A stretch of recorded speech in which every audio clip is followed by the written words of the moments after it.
be starting with male reproductive system. तो हमें पता है human males and females undergo sexual reproduction so as to produce gametes, and those gametes fuse with each other to form zygote. Zygote से आगे embryo बनता है and then baby बनता है पूरा का पूरा, ठीक है. तो मेल रिप्रोडक्टिव सिस्टम के अंदर ना दो मेजर पार्ट्स होते हैं, that is the primary organ and the secondary organ. जो मैं अभी कहानी बोल रही हूँ वो एनसीईआरटी में नहीं लिखी है, 11th-12th में पढ़ाई जाती है, बट मैं आपको बेसिक बता रही हूँ कि मेल रिप्रोडक्टिव सिस्टम हो या फीमेल रिप्रोडक्टिव सिस्टम हो, कोई भी रिप्रोडक्टिव सिस्टम हो वो दो पार्ट्स में डिवाइडेड रहता है. कितने पार्ट्स में डिवाइडेड रहते हैं? दो. First is the primary organs and next is the secondary organs. Primary organs वो होते हैं जो कि गेमीट को रिलीज करते हैं या गेमीट बनाते हैं, ऐसे कह सकते हो, जो गेमीट क्या करते हैं? बनाते हैं. और सेकेंडरी ऑर्गन्स वो होते हैं जो कि उसकी ट्रांसपोर्टेशन को फैसिलिटेट करेंगे, उसे न्यूट्रिशन देंगे, उसे फीमेल ऑर्गन तक पहुंचाएंगे अगर हम लोग के पास वो मेल रिप्रोडक्टिव पार्ट है, ठीक है. तो हमने क्या बोला, कोई भी रिप्रोडक्टिव सिस्टम जो है, चाहे वो मेल हो या फीमेल हो, it is divided into two parts, primary part and secondary part. Primary part जो होगा वो जो भी हम लोग का गेमीट है वो प्रोड्यूस करवाएगा, और जो हमारा सेकेंडरी पार्ट है उसको क्या कराएगा, वो फैसिलिटेट कराएगा, उसकी ट्रांसपोर्टेशन, उसे न्यूट्रिशन वगैरह देगा, सपोर्ट करेगा बाकी चीज़ों से. डन. अब सबसे पहले मेल रिप्रोडक्टिव सिस्टम के अंदर बात करने से पहले हम पढ़ेंगे किसके बारे में? मेल गेमीट के बारे में. किसके बारे में? Male gamete is also known as male germ cell और male reproductive cell. Male germ cell या मेल गेमीट का नाम क्या है? स्पर्म. क्या नाम है? स्पर्म. क्या नाम है? तो स्पर्म का एक बार स्ट्रक्चर समझते हैं पूरा अच्छे से, ठीक है.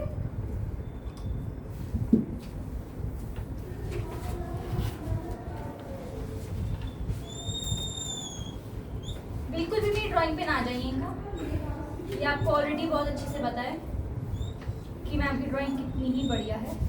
ऑल्दो मैं ट्राई कर रही हूँ कि अच्छा ही बनाऊँ आप लोग के लिए. सबने दे दिए?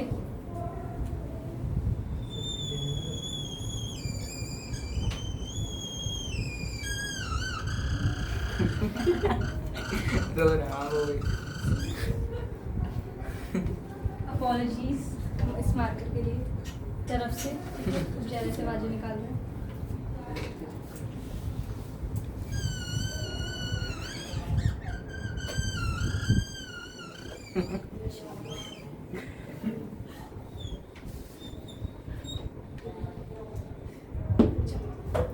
इसको समझते हैं सबसे. मोए हंसले पाए हैं. माँ वो वाला भी मैं ड्रॉ करना है एग्जाम में. तुम्हें कुछ नहीं, जो मैं बोल रही हूँ बस उतना ही ड्रॉ करना, अपना दिमाग नहीं लगाना.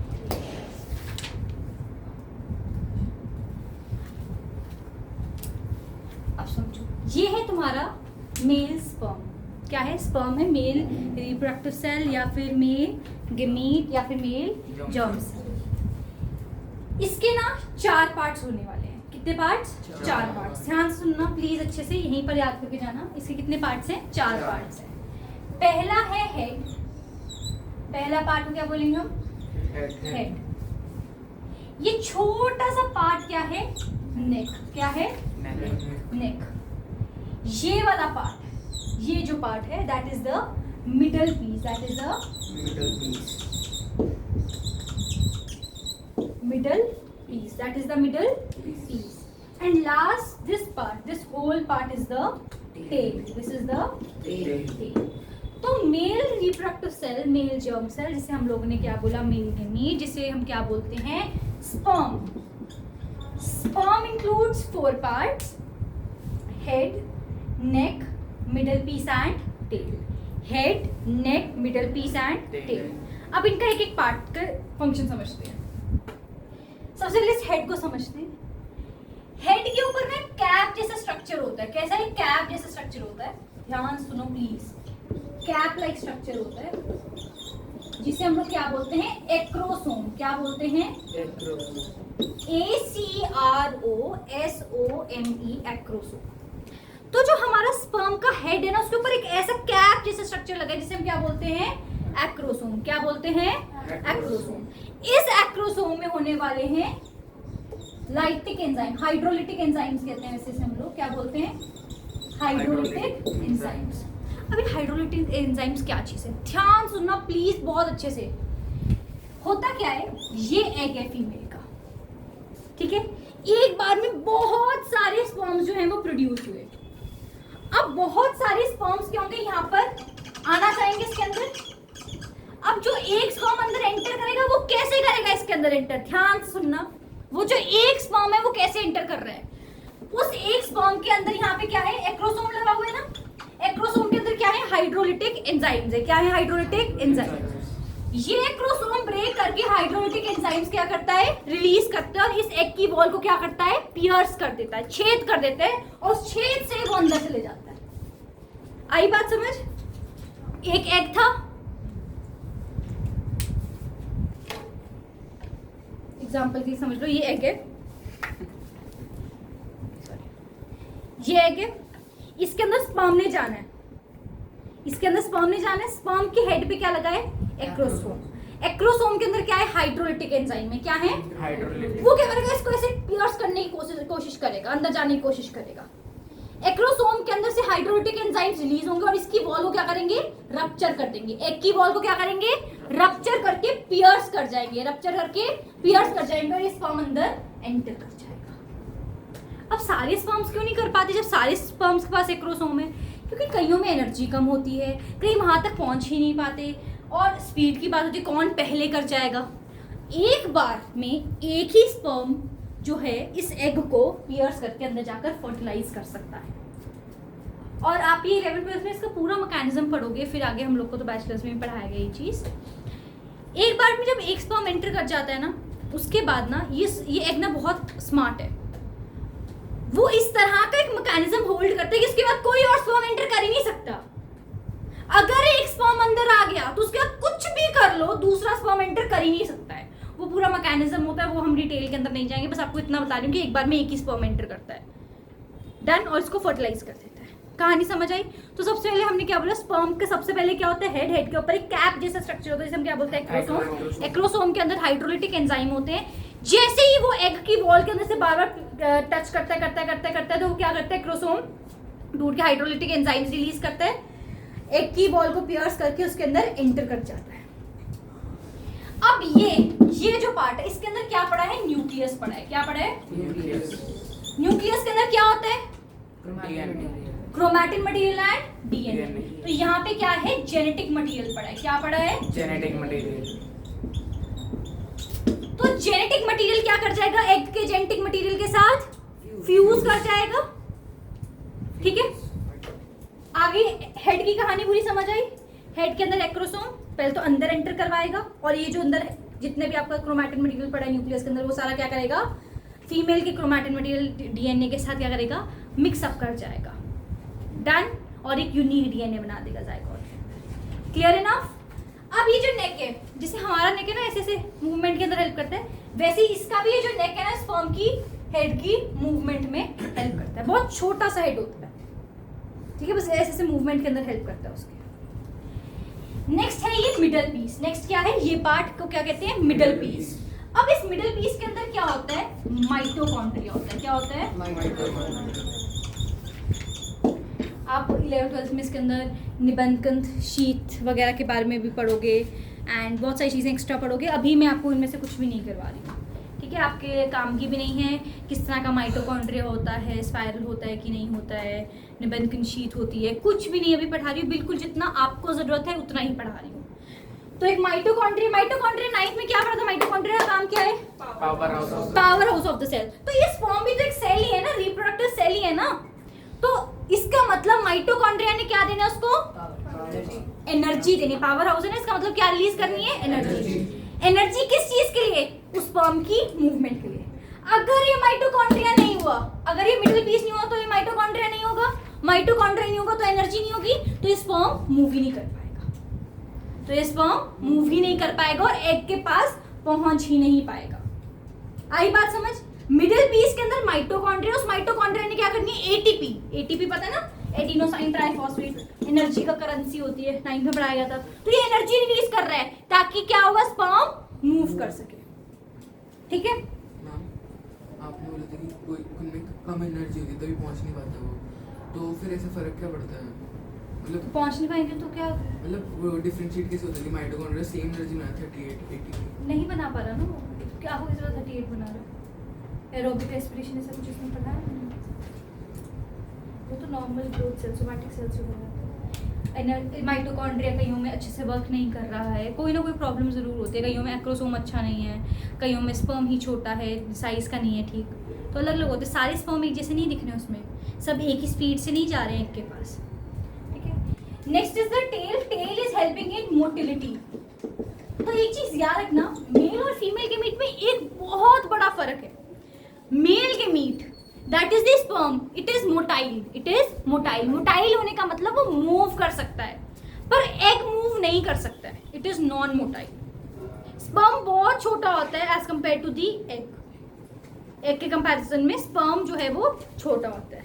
ये elongated स्ट्रक्चर है, वो राउंड ओवल स्ट्रक्चर है। डन? कोई दिक्कत? चलो एक बार तुम ड्रॉ करना चाहते हो तो कर लो फटाफट से। 2 मिनट।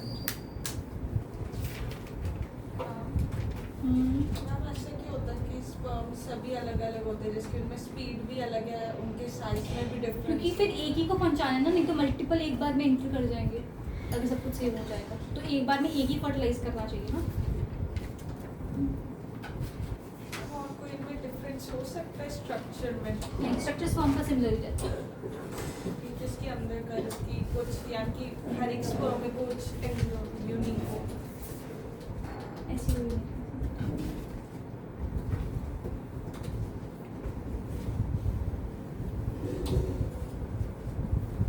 डन? आगे करें अब हम लोग, कोई दिक्कत यहाँ तक? तो मेल रिप्रोडक्टिव सिस्टम के अंदर सबसे पहले हमने मेल के मीट का स्ट्रक्चर पढ़ा है, that is the sperm. Sperm के स्ट्रक्चर में हेड, नेक, मिडिल पीस, टेल। हेड के अंदर ऊपर acrosome, cap structure, hydrolytic enzyme egg को पियर्सिंग करने में हेल्प करेगा। हेड के अंदर बाकी स्ट्रक्चर में न्यूक्लियस प्रेजेंट है, न्यूक्लियस के अंदर chromatic material that is DNA साथ में प्रेजेंट है, जेनेटिक मटेरियल है जो कि फीमेल की डीएनए के साथ फ्यूज करके एक यूनिक डीएनए बनाने वाला है। नेक उसकी मोटिलिटी के अंदर हेल्प कर रहा है, अगेन थोड़ी मूवमेंट, हेड मूवमेंट के अंदर हेल्प कर रहा है। Middle piece mitochondria middle piece के पास होता है तो वो एनर्जी प्रोवाइड करता है फॉर मूवमेंट। टेल जो है that is going to help in movement, vigorous movement of the sperm. यहाँ तक समझ आ गया? पक्का से आगे चल सकते हैं हम अपन लोग? चलिए अब हम लोग पढ़ने वाले हैं किसके बारे में? मेल रिप्रोडक्टिव पार्ट के बारे में। किसके बारे में? Male reproductive part. तो मैं चाहती हूँ आप साथ साथ में नोट्स बना लो, इसके छोटे छोटे पॉइंटर्स लिख लो जो मैं बोर्ड पे आपके साथ में लिख रहा हूँ।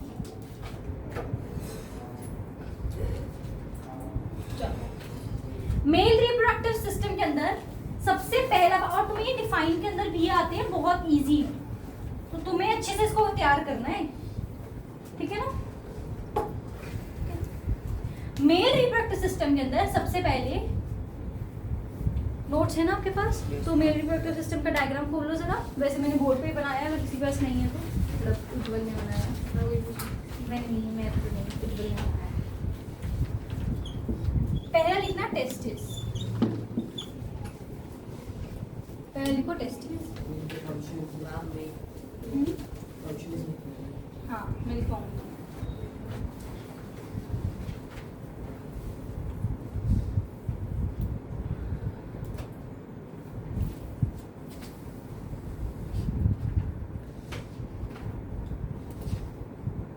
करें? इसके ऊपर बहुत क्वेश्चन आता है, बताऊंगी क्या। सबसे पहले a pair of testes is present in males, they are present in pair, ठीक है? ये है टेस्टीज, ये वाला पार्ट क्या है? टेस्टीज, ये वाला।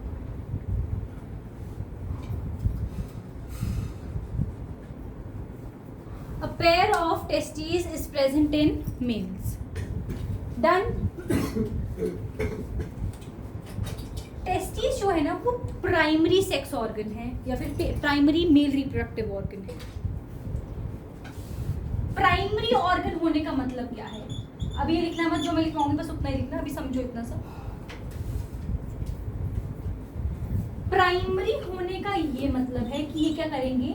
मेल गैमीट को प्रोड्यूस करवाएंगे। क्या करवाएंगे? मेल गैमीट को प्रोड्यूस करवाएंगे। सो टेस्टिस के अंदर क्या होती है, स्पर्म प्रोडक्शन होती है। क्या होती है, स्पर्म प्रोडक्शन। तो टेस्टिस का सबसे इंपॉर्टेंट, सबसे बड़ा काम क्या है, they help in male gamete comma that is sperm production. तो ये क्या हेल्प कराते हैं, स्पर्म की प्रोडक्शन में हेल्प कराते हैं। डन, कोई दिक्कत? इसके अलावा एक बहुत इंपॉर्टेंट काम,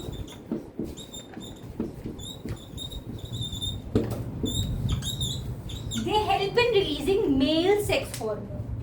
They help in releasing male sex hormone. Male sex hormone का नाम है टेस्टोस्टेरोन. That is testosterone. ठीक है, देखो आपको पता है फीमेल्स के अंदर भी कुछ अमाउंट ऑफ टेस्टोस्टेरोन रिलीज होता है, तो मैंने पहले ही बता दिया, ठीक है ना। देखो मेल्स में तो proper amount of testosterone is release, but कई बार फीमेल्स के अंदर जिनमें हार्मोनल इम्बैलेंस हो जाता है, ध्यान सुनना, कई बार फीमेल्स होते हैं जिनकी बहुत ज़्यादा बियर्ड एंड ऑल आ जाती है, कुछ मेल टाइप कैरेक्टरिस्टिक्स होते हैं उनकी, तो वो क्या रीज़न है, क्योंकि उनकी बॉडी के अंदर हार्मोनल इम्बैलेंस हो चुका है। हर फीमेल के अंदर कुछ अमाउंट, बहुत ही minute amount of testosterone is released, but जब हार्मोनल इम्बैलेंस होता है तो कई बार फीमेल्स के अंदर टेस्टोस्टेरोन के लेवल्स बहुत ज़्यादा हाई हो जाते हैं। आई बात समझ? अब वो टेस्टोस्टेरोन लेवल्स हाई होने से क्या होता है, तो उसके लिए समझना पड़ेगा कि टेस्टोस्टेरोन करता क्या है। टेस्टोस्टेरोन के ना दो काम है मेल्स के अंदर, पहले समझो। मेल्स के अंदर टेस्टोस्टेरोन जो रिलीज हो रहा है उसके दो काम है। पहला है एनहांसिंग स्पर्म प्रोडक्शन, ये स्पर्म प्रोडक्शन को क्या करता है, एनहांस करवाता है। ठीक है, तो लिखो इसके अंदर पहला पॉइंट, टेस्टोस्टेरोन का पहला फंक्शन लिखो, it regulates formation of sperm या फिर रेगुलेट्स स्पर्म प्रोडक्शन। और दूसरा काम क्या है टेस्टोस्टेरोन का, it gives male secondary sexual characters. Ma'am इसका मतलब क्या है, मेल सेकेंडरी सेक्सुअल कैरेक्टर्स का मतलब है जैसे बियर्ड का आना, मुस्टैच का आना, आवाज़ का भारी हो जाना, जो कि मेल्स के अंदर कैरेक्टरिस्टिक्स होते हैं, जो कि प्यूबर्टी के बाद आते हैं, उन सब को कौन कंट्रोल कर रहा है, टेस्टोस्टेरोन कंट्रोल कर रहा है। आई बात समझ? तो मैंने क्या बोला, ध्यान सुनना इस कहानी को, ठीक है। ये बहुत इंपॉर्टेंट टॉपिक है, सेक्सुअल रिप्रोडक्शन से मेल्स फीमेल से क्वेश्चन काफ़ी आता है पेपर के अंदर, बोर्ड के अंदर, तो ध्यान समझना। सबसे पहले हम लोग ने स्ट्रक्चर ऑफ स्पर्म समझ लिया। कोई ऐसा बच्चा जिसको स्पर्म का स्ट्रक्चर नहीं समझ आया, प्लीज़ मुझे बता दो, मैं रिपीट कर दूँगी। आ गया समझ? Acrosome, head, neck, middle piece and tail, done.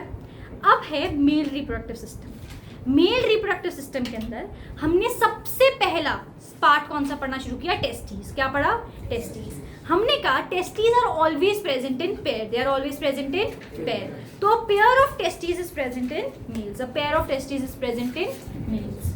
तो दिक्कत, टेस्टिस का सबसे इंपॉर्टेंट, सबसे पहला मेजर काम क्या है, फॉर्मेशन ऑफ स्पर्म्स। तो स्पर्म प्रोडक्शन किसने करनी है, टेस्टिस ने करनी है। किसने करनी है, टेस्टिस ने करनी है। दूसरा, it releases testosterone, it release testosterone. Testosterone क्या होता है, मेल सेक्स हार्मोन को क्या बोलते हैं, टेस्टोस्टेरोन बोलते हैं। क्या बोलते हैं, टेस्टोस्टेरोन। टेस्टोस्टेरोन का काम क्या है, एक तो वो स्पर्म की प्रोडक्शन को एनहांस कराएगा, इजीली स्पर्म्स रिलीज करवाएगा, फॉर्म करवाएगा इनफैक्ट, डन। और दूसरा, मेल्स को सारे सेकेंडरी सेक्सुअल कैरेक्टर्स देगा, जैसे दाढ़ी आना, मूंछ आना, आवाज का चेंज हो जाना, ये सब चीजों को देगा। ठीक है, male to male testosterone levels can vary, इसमें कोई प्रॉब्लम नहीं है कि किसी में कोई बहुत ज़्यादा हो रहे हैं, किसी में कम हो रहे हैं, बट हाँ अगर बिलो द बॉर्डर लाइन हो रहे हैं या अबव द बॉर्डर लाइन है तो उसमें there can be a problem, तो one should seek a doctor. Females के अंदर भी कुछ अमाउंट ऑफ टेस्टोस्टेरोन रिलीज होता है, बचपन से होता है कुछ अमाउंट ऑफ टेस्टोस्टेरोन रिलीज। इसका रीज़न पूरा आप एवोल्यूशन के अंदर पढ़ते हो, अगर आपको कोई कभी एवोल्यूशन पढ़ने का मौका मिले तो ज़रूर पढ़ना कि मेल फीमेल फॉर्म कैसे होते हैं, कैसे डिसाइड होता है कि कोई मेल बन रहा है या फीमेल बन रहा है, इससे क्या डिफरेंस होता है, वो भी मैं थोड़ा सा आपको बताऊंगी, आइडिया दूंगी अभी, पर पढ़ना, इट इज़ वेरी इंटरेस्टिंग, मैंने पढ़ा हुआ है पूरा, काफ़ी इंटरेस्टिंग है ये चीज़। तो getting back to topic, females के अंदर जब ये रिलीज हो जाता है तो उनके अंदर भी मेल कैरेक्टरिस्टिक आनी शुरू हो जाते हैं, जैसे आवाज़ का चेंज हो जाना, भारी हो जाना आवाज़, ठीक है, growth of hair on face बहुत ज़्यादा इमेंस अमाउंट जब रिलीज होता है। कुछ अमाउंट तो चलो समझ आता है, कुछ अमाउंट से चलो हम लोग ने देखे फेशियल हेयर आते हैं फीमेल्स के अंदर भी, बट बहुत ज़्यादा जब फेशियल हेयर है इसका मतलब हार्मोनल इम्बैलेंस है। उसी हार्मोनल इम्बैलेंस के चक्कर में पीसीओडी पीसीओएस जैसी प्रॉब्लम आती है, क्योंकि हार्मोन्स ऊपर नीचे हो चुके हैं उनके, ठीक है। अब वो टेस्टोस्टेरोन रिलीज ही क्यों हो रहा है, क्योंकि देखो अभी तो हम लोग सिर्फ सेक्सुअल रिप्रोडक्शन पढ़ रहे हैं तो इनका सिर्फ हम लोग इसी काम से रिलेटेड बात कर रहे हैं, बट इनके और भी बहुत सारी चीज़ें कंट्रोल करता है। इसके अलावा जब एवोल्यूशन के अंदर आप पढ़ते हो ना तो आप देखो कि मेल और फीमेल जब बन रहे हैं, इट इज़ लाइक एक ऐसे रोड जा रही है और फिर वो दो में डिवाइड हो रही है। स्टार्टिंग की स्टेजेस दोनों की सेम है, उन्होंने पहले एक मॉड्यूलर स्टेज बनानी है, ब्लास्टुलर स्टेज बनानी है, मतलब वो सिमिलर स्टेजेस बना रहे हैं सेल्स के अंदर। जब एक एग है उसको फर्टिलाइजेशन हुई स्पर्म के थ्रू, तो वो स्टार्टिंग में तो डेवलपमेंट जो कर रहा है बड़ी सिमिलर डेवलपमेंट कर रहा है, बट हम लोग ना दो डक्ट्स पढ़ते हैं एवोल्यूशन के अंदर आगे जाके, अभी तो नहीं आपको पढ़ाया जाएगा, that is वुल्फियन duct and Mullerian duct कहते हैं आई गेस उसको। तो उन दो डक्ट्स की फॉर्मेशन के चक्कर में चेंज होता है कि कोई फीमेल रिप्रोडक्टिव ऑर्गन बन गया उसका कि मेल रिप्रोडक्टिव ऑर्गन बना, and that totally depends on male gamete, ठीक है। तो अभी इसके बारे में ज़्यादा डिस्कस नहीं करेंगे, आपको शॉर्ट में आपको इतना बता रही हूँ कि ये टेस्टोस्टेरोन जो है वो रिलीज हो रहा है, वो एक तो स्पर्म प्रोडक्शन में हेल्प कर रहा है और दूसरा मेल सेकेंडरी सेक्सुअल कैरेक्टर कर रहा है। ये पूरा टॉपिक अलग से तुमसे पूछा जाता है, टेस्टिस क्या होते हैं, उनका फंक्शन क्या होता है, रोल क्या होता है, तो आपको ये टेस्टोस्टेरोन का तब देना है, तब आपने बताना है कि टेस्टोस्टेरोन टेस्टिस रिलीज कर रहे हैं, उनका ये काम है। एक बहुत बहुत बहुत इंपॉर्टेंट क्वेश्चन आता है, ध्यान सुनना। डायग्राम देखना जरा, ये टेस्टिस है, देखो they are enclosed in a sac like structure। ये देखो एक सैक जैसे स्ट्रक्चर में प्रेजेंट है, एक पाउच जैसे स्ट्रक्चर के अंदर प्रेजेंट है। इस पाउच को हमने क्या बोला, स्क्रोटम, क्या बोला, स्क्रोटम, या फिर scrotal sac.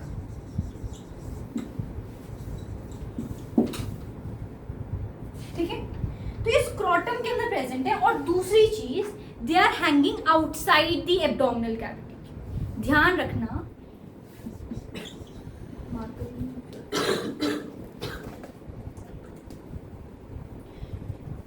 testes lie outside the abdominal cavity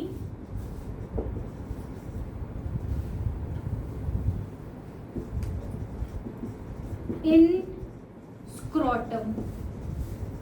Why? मैं बताती हूँ, ठीक है। हमेशा याद रखना, मेल्स के अंदर जो टेस्टिस होती हैं वो एब्डोमिनल कैविटी से बाहर होती है। एब्डोमिनल कैविटी हमारी नीचे वाली बॉडी पार्ट को हम लोग एब्डोमिनल कैविटी कहते हैं, ये वाली पार्ट एब्डोमिनल कैविटी के अंदर आता है। तो एब्डोमिनल कैविटी से बाहर होते हैं टेस्टिस। इसका रीज़न क्या है, ध्यान सुनना। हमारे जो टेस्टिस का सबसे बड़ा काम क्या है, स्पर्म्स बनाना। इन केस अगर स्पर्म बनाना है तो उसको टेम्परेचर चाहिए वो बॉडी से 2 से 2.5 डिग्री कम चाहिए। आई रिपीट, बॉडी का जो नॉर्मल टेम्परेचर है, the sperm formation requires temperature below 2 to 2.5 degree Celsius than the body temperature. Body के नॉर्मल टेम्परेचर से 2 से 2.5 डिग्री कम चाहिए उसे टेम्परेचर। अब सोचो टेस्टिस बॉडी के अंदर है, उनको टेम्परेचर बहुत ज़्यादा मिल रहा है, उनके लिए 2 से 2.5 डिग्री बहुत ज़्यादा होता है भाई। 2 से 2.5 डिग्री हमारे लिए भी तो है ना, अगर हम 100 पे हम लोग नॉर्मल कहते हैं और 102 पे बहुत बड़ी चीज़ हो जाती है वही चीज़। तो 2 से 2.5 डिग्री ज़्यादा नहीं चाहिए, उन्हें 2 से 2.5 डिग्री कम चाहिए। अगर टेस्टिस बॉडी के अंदर रह गए तो उन्हें टेम्परेचर सही नहीं मिल रहा, उन्हें तो 2 से 2.5 डिग्री टेम्परेचर कम चाहिए बॉडी से, इसीलिए वो कभी बॉडी के अंदर नहीं होते एब्डोमिनल कैविटी के अंदर, वो हमेशा एब्डोमिनल कैविटी के बाहर होते हैं, ताकि वो अपना टेम्परेचर क्या कर सकें, मेंटेन कर सकें, बॉडी के टेम्परेचर से 2 से 2.5 डिग्री टेम्परेचर कम रखे। आई बात समझ? So sperm formation in testis requires temperature 2 to 2.5 degrees lesser than the body temperature. Hence they lie outside the body cavity or outside the abdominal cavity. ये बहुत रिपीट का क्वेश्चन आया है, बहुत रिपीट पे आता है। आई रिपीट, टेस्टिस के अंदर स्पर्म बनते हैं, स्पर्म फॉर्मेशन को 2 से 2.5 डिग्री टेम्परेचर बॉडी से कम चाहिए होता है, तो इसीलिए वो बॉडी से बाहर रहते हैं ताकि वो टेम्परेचर उसको मेंटेन करवा पाए। कई मेल्स के अंदर, this is something I am telling outside the NCERT, कई मेल्स के अंदर जो टेस्टीज होते हैं वो बॉडी के अंदर ही रह जाते हैं, एब्डोमिनल कैविटी के अंदर ही रह जाते हैं। जहां तक मुझे याद है उसे हम लोग क्रिप्टो ऑर्किडिज्म कहते हैं, क्रिप्टो ऑर्किडिज्म कहते हैं। क्रिप्टो ऑर्किडिज्म में क्या होता है, जो टेस्टीज होते हैं वो बॉडी के अंदर ही रह जाते हैं, बाय बर्थ होता है ये। अब तो मतलब मेडिकल साइंस इतनी आगे चली गई है कि सर्जरी एंड ऑल के थ्रू ये ठीक हो जाता है, बट पहले क्रिप्टो ऑर्किडिज्म का कोई मतलब था नहीं सॉल्यूशन। तो क्रिप्टो ऑर्किडिज्म जिसको होगा उसको क्या प्रॉब्लम है, अब टेस्टीज बॉडी के अंदर रह गई तो स्पर्म प्रोडक्शन हो ही नहीं पा रही क्योंकि टेम्परेचर सही नहीं मिल रहा उनको, इसीलिए वो मेल कभी भी फर्टाइल मेल नहीं था। फर्टाइल मेल होने का मतलब कि वो कभी किसी लेडी को प्रेग्नेंट नहीं कर सकता थ्रू स्पर्म प्रोडक्शन, उसकी स्पर्म प्रोडक्शन होती ही नहीं है, तो स्पर्म रिलीज क्या होंगे उस केस में। आगे बात समझ क्लियर इनफ, समझ आया अच्छे से, कोई दिक्कत? ठीक है, तो एक बार फटाफट से समझिए हमने क्या बोला।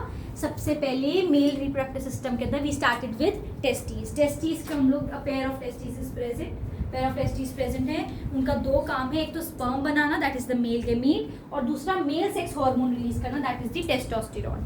टेस्टोस्टेरोन का काम है एक तो उन्हीं गैमीट्स को अच्छे से रिलीज करवाना, फॉर्म करा के रिलीज करवाना, और दूसरा मेल सेकेंडरी सेक्सुअल कैरेक्टर्स देना।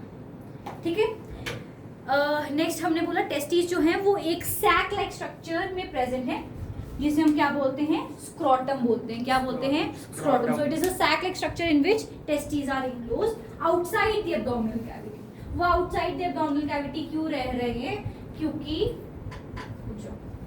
क्योंकि उनको जो टेस्टीज का काम क्या है, स्पर्म प्रोड्यूस कराना, और sperm production requires 2 to 2.5 degrees temperature lesser than the actual body temperature. Clear enough?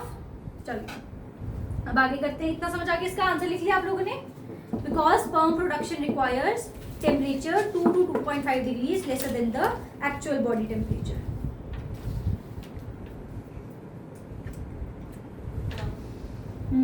अब आपने बताया था कि कुछ अमाउंट ऑफ टेस्टोस्टेरोन फीमेल्स में भी हो सकता है, तो फिर वो रिलीज कहाँ से हो रहा है? जब फीमेल्स के अंदर म्यूकस के थ्रू हो सकता है, फीमेल्स के अंदर जैसे कई बार बिफोर पीरियड प्रोडक्शन, तो उससे पहले कई बार वाइट डिस्चार्ज होता है तो उसमें भी रिलीज हो जाता है।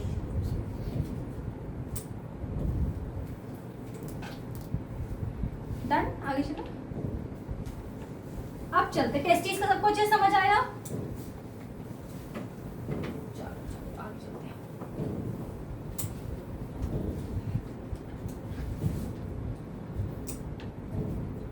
एक ना तुम्हारे ना इधर एनसीईआरटी में भी मेंशन नहीं है, मैं तुम लोग को नोट्स में वो दिखाती हूँ कहाँ पर है तुम्हारा। ये टेस्टीज है, टेस्टीज के यहाँ पर साइड पे ये दिख रहा है पार्ट, ये वाला मेरे को बोलना, ठीक है? इसे एपिडिडमिस कहते हैं। क्या कहते हैं? एपिडिडमिस। एपिडिडमिस कहते हैं इसको पार्ट, इस पार्ट इसे एपिडिडमिस कहते हैं। अब होता क्या है, जो भी, प्लीज ध्यान सुनना बच्चे प्लीज, जो भी स्पर्म टेस्टीज में रिलीज हो रहा है ना, वो एपिडिडमिस में क्या स्टोर होते हैं। हाँ। जो भी टेस्टीज में स्पर्म रिलीज हो रहा है वो स्टोर कहाँ पर हो रहा है? एपिडिडमिस के अंदर। किसके अंदर स्टोर हो रहा है? एपिडिडमिस के अंदर। EPI DI DY MIS। तो जो भी स्पर्म टेस्टीज में, इसमें हंसने वाली क्या बात है? तो क्या हो गया? मैं लिख देती हूँ उसको। वैसे ही लिख लिया उसने। देखिए, जो स्पर्म ए से शुरू करते हैं।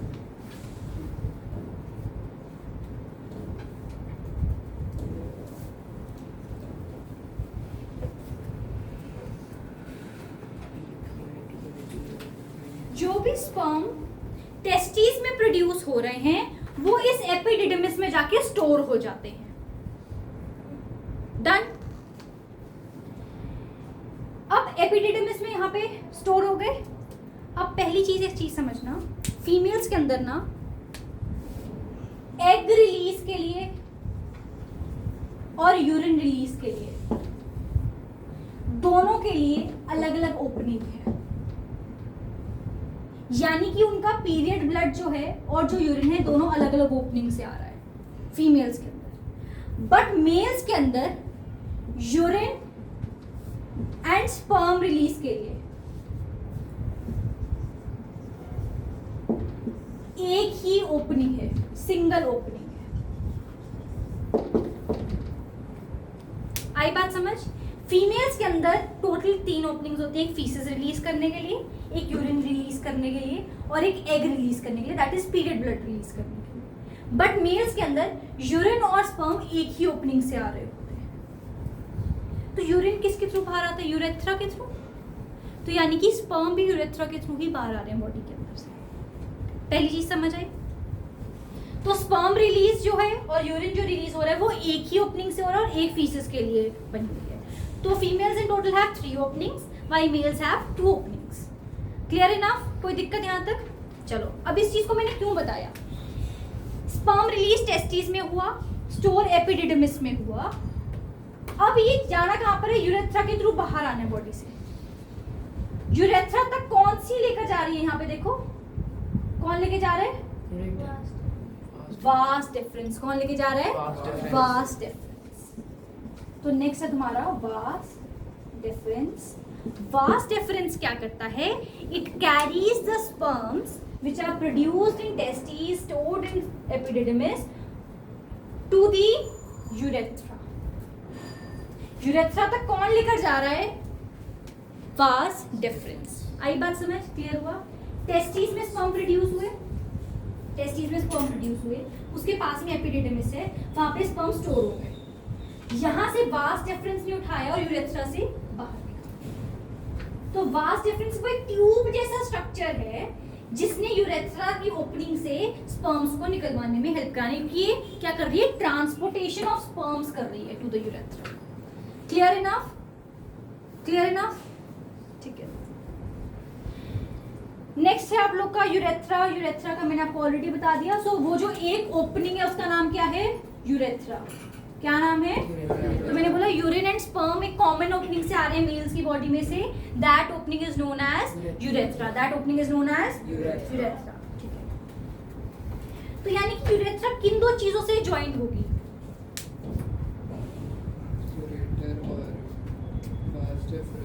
यूरेटर के बाद कौन सा था? यूरिनरी ब्लैडर और वास डिफरेंस। तो देखना यहाँ पे जरा, ये यूरेथ्रा से बाहर आ गया, ये एक तो ज्वाइंट है तुम्हारे वास डिफरेंस से, और दूसरा देखो यहाँ पर ब्लैडर बना रखा है। आया समझ? तो ये जो है ना यूरेटर से यूरेथ्रा से जो बाहर आ रहा है, एक तो ये यूरेटर से यूरिनरी ब्लैडर से पूरा ज्वाइंट है, मतलब एक हमारे यूरिनरी सिस्टम से ज्वाइंट है और एक हमारा रिप्रोडक्टिव सिस्टम से ज्वाइंट है। डन? कोई दिक्कत यहाँ तक? पक्का अच्छे से समझ आ गया? किसी को कोई प्रॉब्लम? अच्छा, एक चीज और, एक टाइम के बाद जब प्यूबर्टी हिट करती है उसके बाद हम लोग ये जो मेल्स होते हैं उनमें स्पर्म प्रोडक्शन बहुत इंक्रीज हो जाती है, मतलब एडोलेसेंस एज पे स्पर्म प्रोडक्शन काफी अच्छी रहती है। सॉरी। तो एपिडिडमिस जो है वो एक लेवल तक स्पर्म्स को स्टोर कर पाता है। ऐसा नहीं कि स्पर्म्स पे स्टोर होते रहेंगे, देयर इज अ लिमिट जहाँ तक स्पर्म्स स्टोर हो पाएंगे। आ गई बात समझ? कोई दिक्कत यहाँ तक? पक्का? कोई सवाल जवाब तो पूछ सकते हो तुम। नाम तो फिर बदलना है कि इसको कब?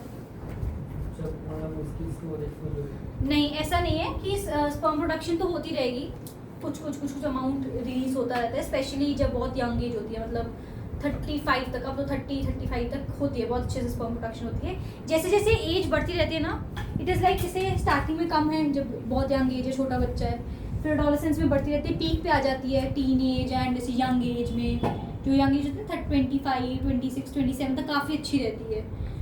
उसके बाद फिर ये जैसे जैसे एज बढ़ती रहती है वैसे वैसे डिक्रीज हो जाती है स्पर्म प्रोडक्शन। ठीक है। और जहाँ तक स्टोरेज की बात है, ऐसा नहीं कि एपिडिडमिस के अंदर स्टोर होना, जब पूरा फुल हो गया तो टेस्टिस रिलीज नहीं करेंगे स्पर्म, ऐसा कुछ नहीं है। अगर किसी भी तरीके से स्पर्म नेचुरल वे के अंदर रिलीज नहीं हो रहा बॉडी से, तो उस केस में नाइट फॉल हो जाता है मेल्स के अंदर। यूजुअली टीनेज के अंदर नाइटफॉल जैसी चीज़ें बहुत ज़्यादा देखी जाती हैं, वो इसलिए होता है क्योंकि एक्सेसिव स्पर्म प्रोडक्शन हो रहा है उनके इसमें।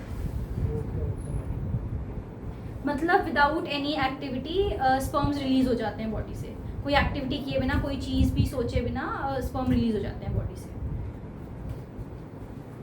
ठीक है, यहाँ तक समझ आ गया सबको? सबका रोल अच्छे समझ आ गया? किसी को कोई सवाल जवाब पूछ सकते हो आप आराम से, ऐसी कोई बात नहीं है, मैं सबके जवाब दे दूंगी।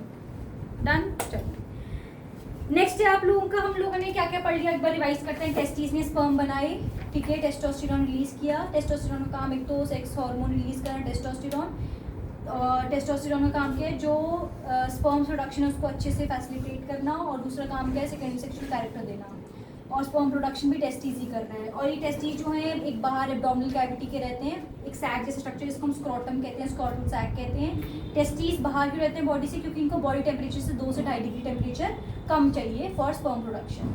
इसके अलावा ये जॉइंट है, इनके पास एक एपिडिडमिस जैसी चीज़ साथ में लगी हुई है। एपिडिडमिस क्या कर रहे हैं, स्पर्म को स्टोर कर रही है। नेक्स्ट वास डिफरेंस वो ट्यूब है जो कि ट्रांसपोर्ट कर रही है स्पर्म को to a common opening urethra, ठीक है। और जो यूरेथ्रा है वो 2 चीज़ों से कनेक्ट होगी, एक तो हमारी ब्लैडर से मेजरली कनेक्टेड होगी, तो urethra is basically an opening जो कि 2 चीज़ें रिलीज करिए, यूरिन, तो इसलिए यूरिनरी ब्लैडर से जॉइंट है। स्पर्म भी रिलीज कर रही है इसलिए हमारे टेस्टिस एपिडिडमिस से भी जॉइंट है। नेक्स्ट करते हैं अपन लोग, यहाँ तक तुम लोगों ने लिख लिया, कोई दिक्कत तो नहीं है? किसी सबका पॉइंट लिख लिया, कोई भूलना मत पॉइंट लिखना। टेस्टिस के सारे पॉइंट लिखे हैं, एपिडिडमिस के बारे में लिखा, स्टोर कर रहा है वो, लिख लो एपिडिडमिस स्टोर स्पर्म, क्योंकि नोट्स में से इकट्ठे पढ़ना बड़ा मुश्किल हो जाता है बच्चों के लिए, ठीक है।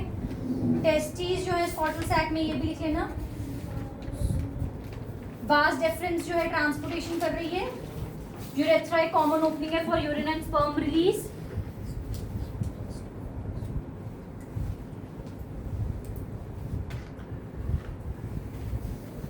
नेक्स्ट लिखना prostate gland and seminal vesicle gland, important है, ये पेपर में रिपीट हुआ है।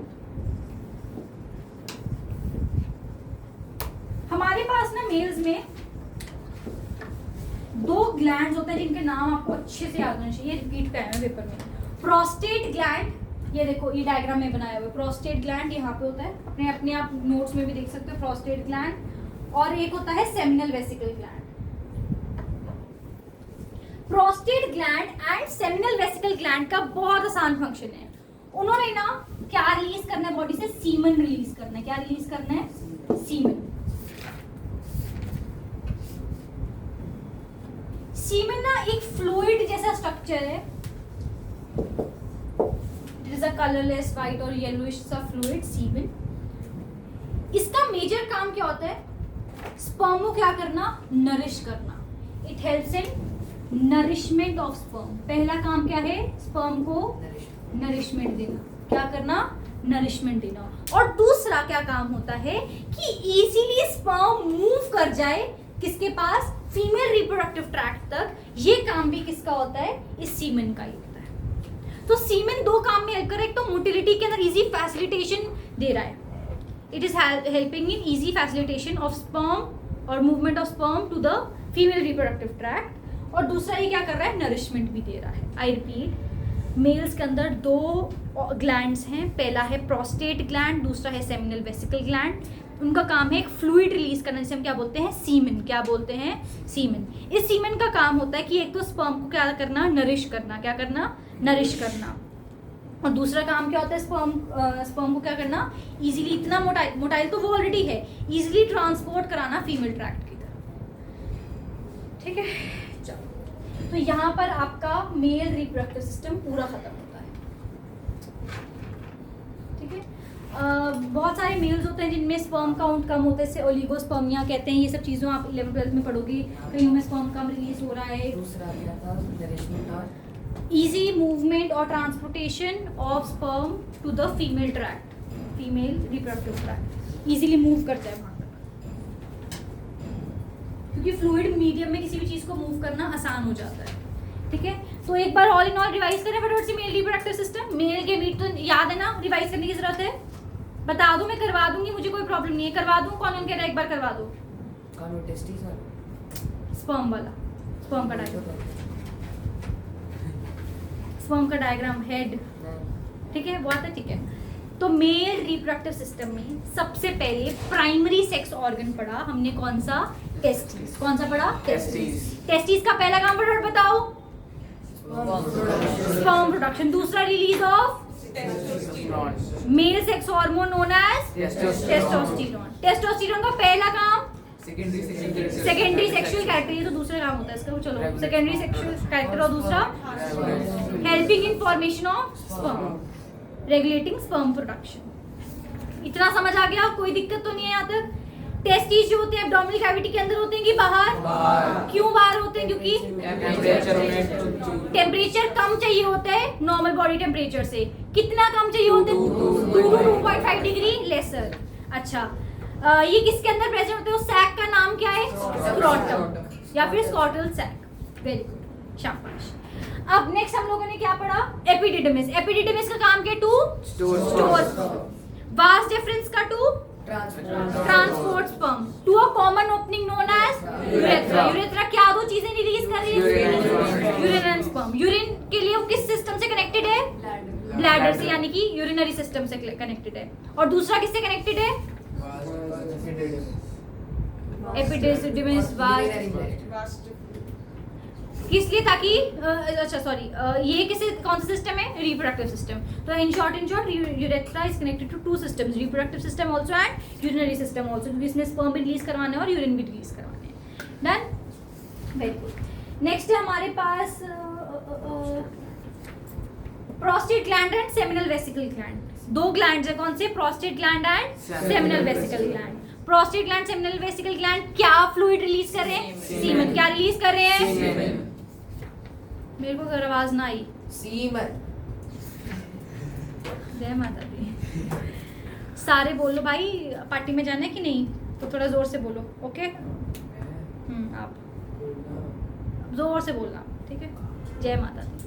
चलो, तो सीमेन का पहला काम क्या है? पहला काम क्या है? दूसरा काम easy transportation to the reproductive tract, female reproductive. एक लास्ट वर्ड है पेनिस, इसका भी बता देती हूँ।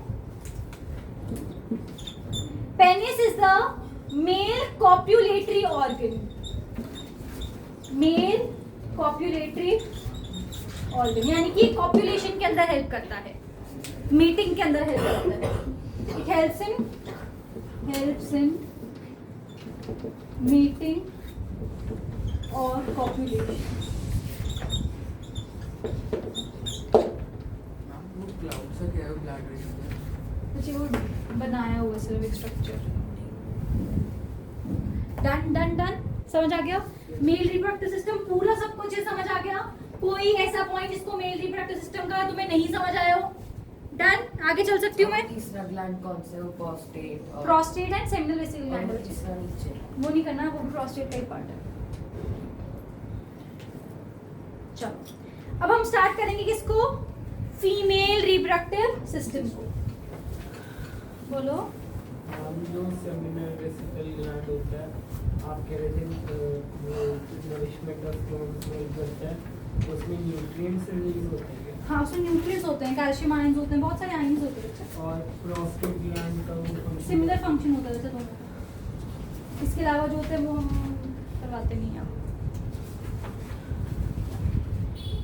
डन, यहाँ तक समझ आ गया? अब हम स्टार्ट करेंगे female reproductive system. Again female reproductive system के अंदर 2 पार्ट्स होने वाले हैं।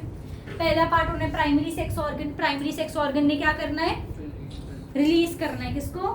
फॉर्म करना है। क्या करना है? फॉर्म एग को। एग क्या है हमारा? Female gamete. और दूसरा बाकी एक्स्ट्रा ऑर्गन होने वाले हैं। ड्रॉ कर लो एक बार सारे।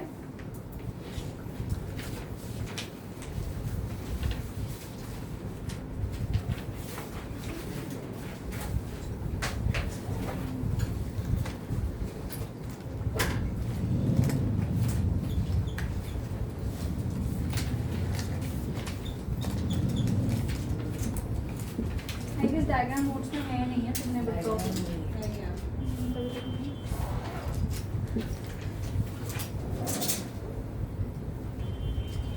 चलो एक काम करना, कल ड्रॉ करके लेकर आना, छोड़ो